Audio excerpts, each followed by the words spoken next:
Everyone, তো চলো blue হেভেনের এই ওয়ান স্ট্রোক লিকুইড আইলাইনার সেটটার ব্যাপারে তোমাদেরকে আজকে ডিটেলস রিভিউ শেয়ার করব।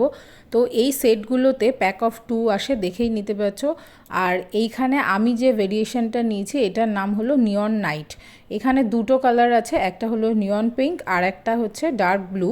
তো এটা তোমরা নেভি ব্লু ঠিক বলতেও পারো। এরকম আরও দুটো ভেরিয়েন্টসে আসে, তোমরা আউটার প্যাকেজিং দেখে বুঝেই গেছো, খুব সুন্দর একটা কালারফুল প্যাকেজিং আসছে। আর এই যে নিয়ন পিঙ্কের হ্যান্ড সোয়াচটা, এগুলোকে তোমাদের আমি ডিটেলস ওয়াচিং করে দেবো, পুরো ভিডিওটা দেখতে থাকো। এই প্রোডাক্টটা ক্লেম করেছে waterproof, light weight, smudge proof আর কুইক ড্রাইংয়ে। ডেফিনেটলি এটা waterproof, quick drying, light weight তো অবশ্যই, চোখের ওপর কোনো রকম টাগিং পুলিং হয় না, আর স্মাচ প্রুফ।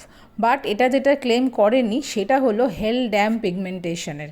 জাস্ট একবার দেখো, আমি একটা ডিপ করে হ্যান্ড সোয়াচ করে আমার পুরো চোখে এরকম বড় একটা উইং লাইনার টেনে নিলাম, আর খুব ইজি ওয়েতে টানলাম। এটার টিপটা এত সুন্দর, এত সরু, তোমরা প্রিসাইজ লাইনার ইজিলি করে নিতে পারো। এরপর নিয়ন পিঙ্কটাও তোমাদেরকে দেখিয়ে দিচ্ছি। ইউজুয়ালি এগুলো খুবই প্যাচি হয়, অতটা ওপেক হয় না।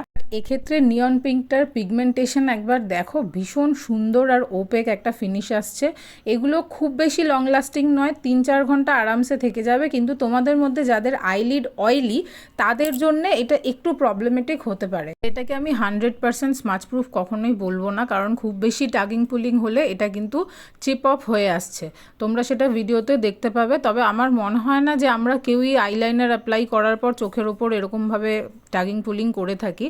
But light weight formula absolutely, এটা অ্যাপ্লাই করার পর তোমাদের ফিলই হবে না যে চোখের ওপর আলাদা কিছু রয়েছে। সো 30 মান্থসের শেলফ লাইফে 3.5 ml ইচ বটলে 260 MRPতে তোমরা এই প্রোডাক্টটা পেয়ে যাচ্ছ ফ্রম নাইকা।